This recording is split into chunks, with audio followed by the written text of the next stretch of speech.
Hello scholars, and welcome to the final video on this series of Wuthering Heights.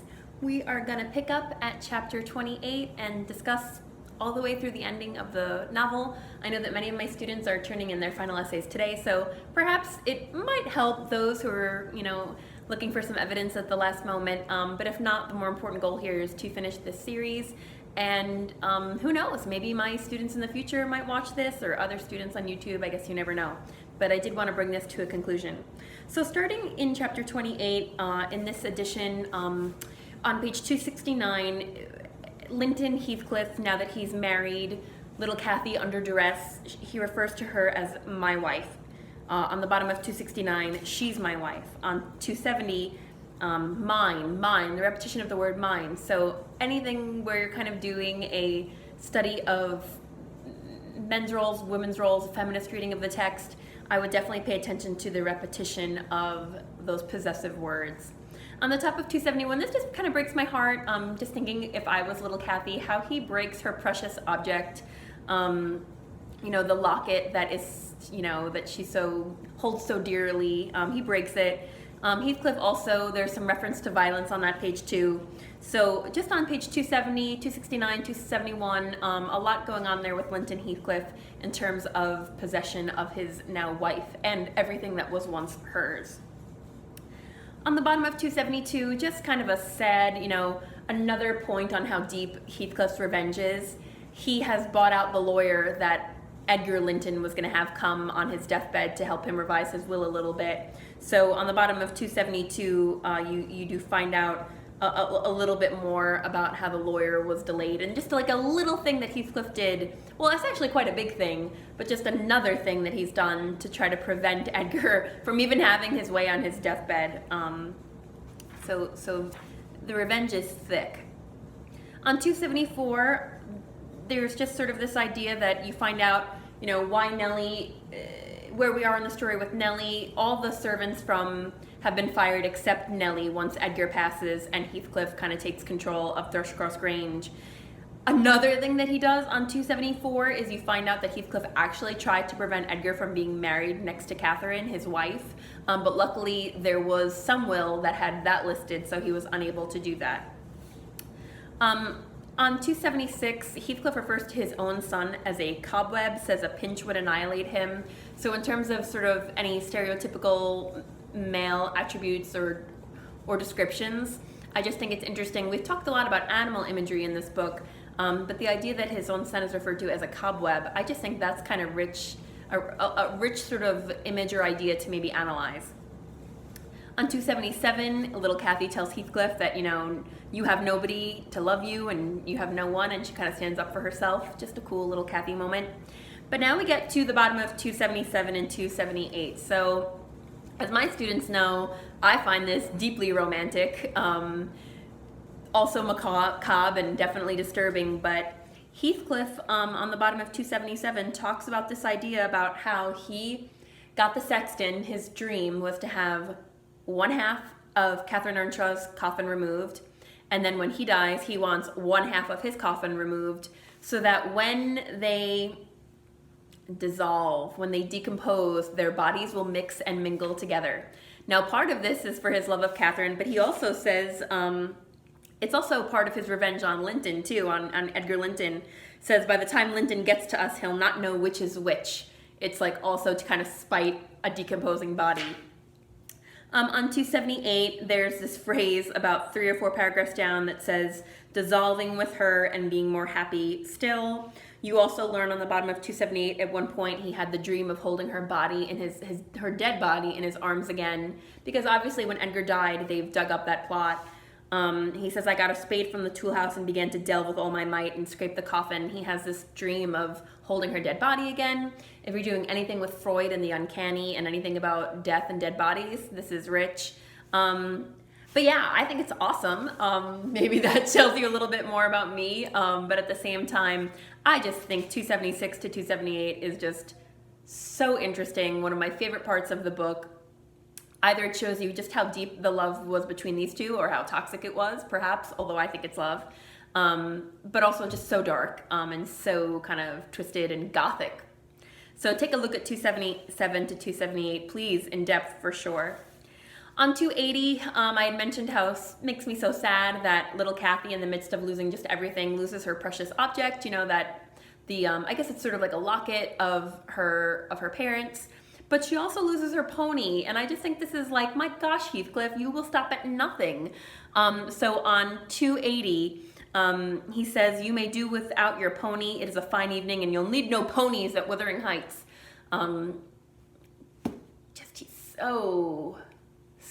so malicious, and she can't even have her pony with her. You'll also learn later that she can't even have like books with her. That's on the bottom of 289. She says, "I can't write back to Nellie," when she's talking to Lockwood, who comes to visit, "because I don't even have a book from which I might tear a leaf." So Heathcliff, I mean, part of his revenge is like to not just take away her father, not just to force her to marry his son, who then dies, but it's also to take away everything that is hers. I think that's just really so interesting in terms of anything you're doing about what women can own and have, and this idea of the male possession. Going a little bit further, just plot point 287. This is the end of chapter 30. You find out that Lockwood is going to leave. He's going to go to London for 6 months and leave Thrushcross Grange. And when he comes back, everything has obviously changed. Where do we want to go next? Obviously, when he returns, he finds out that Heathcliff had died. And there's so much that you can kind of analyze and look into about the death of Heathcliff, which we'll talk about in just a moment. But do look on 305. This is the very end of chapter 32. "You see, Mr. Lockwood," and this is Nellie speaking, "it was easy enough to win Mrs. Heathcliff's heart, but now I'm glad you did not try. The crown of all my wishes will be the union of those two, because, surprise, little Kathy is going to marry Hareton, and I shall envy no one on their wedding day. There won't be a happier woman than myself in England." And I know that my students, aside from their work with psychoanalytic readings of literature and feminist readings, we've talked a lot about Marxist readings. And Nellie says here, there's going to be no one happier than me, and she represents the working class. So something to look at, you know, what do you make of this ending? Also, Joseph is going to end up alone at Wuthering Heights, kind of like the sole occupant, as though it is his own estate. So something you might want to think about is who truly has a happy ending here. Obviously, little Kathy and Hareton do as well. And some might state that they truly represent Earnshaws and Lintons, the ones who were the landed gentry or the upper class. But Nellie and Joseph don't end up too bad either. So let the wheels turn on that idea for just a moment. Now, 312 to 313, I have a lot starred, a lot marked. This is the end of chapter 33. And this is when Heathcliff is kind of like, before he's going to die. On the top of 312, he says, you know, I find the will to lift a slate off either roof has vanished. My old enemies have not beaten me, and now would be the precise time to revenge myself on their representatives. I could do it, and none could hinder me, but where is the use? Meaning that, you know, the sword from his hand is starting to be taken away. He's finding, I finally have everything. I have all the power. I'm in complete control of both Wuthering Heights and Thrushcross Grange and Hareton and little Kathy and all of these people and all of these things. And he says, what's the point? He says there's a change approaching. I'm in its shadow at present. You know, talks so much about how, you know, this longing for Catherine and how he's finally in this position for revenge, for the full and perfect revenge, but he doesn't have the will to do it anymore. There is definitely a little bit of madness to his ending, and he also, like Catherine Earnshaw, doesn't eat, starts taking on some erratic behavior, going outside, other things that we saw maybe in Catherine Earnshaw's death, and he does die. On the bottom of 318, we have this reference to this idea of, is he a ghoul or a vampire? So I know something that some students and scholars have been tracking throughout this book are these unhuman images in relation to Heathcliff, and there's one right there, ghoul and vampire. What's interesting is on his deathbed, Nellie does say, hey, you haven't really lived a Christian life. Lord knows if you've ever even held a Bible, and tries to get you know, a religious to come to him, a clergyman to come to him on his deathbed, and he says on 322, I'm rather obliged than angry, Nelly, for you remind me of the matter in which I desire to be buried. It is to be carried to the churchyard in the evening. You and Hareton may, if you please, accompany me, and mind particularly to the notice that the sexton obeys my directions concerning the 2 coffins, meaning his dying wish to dissolve with her. But no minister need come, nor need anything be said over me. I tell you, I have nearly attained my heaven, meaning to be with Catherine, and that of others is altogether unvalued and uncoveted by me. So he refuses Nellie, says, hey, even when I'm dead, nothing need be said over me. I don't need a clergyman. No minister need say anything. So it's kind of like this unchristian burial. And that is something that does kind of get around this little village, I guess, of Gimmerton. On 324, Mr. Kenneth, bottom of 324, was perplexed to pronounce of what disorder the master died, and Nellie, being Nellie, always double-dealing, I concealed the fact of his having swallowed nothing for 4 days, fearing it might lead to trouble, because of course she's worried that this might be perceived as some kind of suicide. And then I am persuaded he did not abstain on purpose. It was the consequence of his strange illness and not the cause. We buried him, to the scandal of the whole neighborhood, as he wished. Hareton has a streaming face, meaning he's crying at the death of Heathcliff, and that's something to really think about. After all is said and done, why is Hareton crying there? Shows something about their relationship. On 325, I just think this is so fascinating because the Gothic nature of this book, it opens with the idea of the ghost of Catherine Earnshaw. Is she there? Isn't she there? And we get another reference, a final reference to ghosts on 325.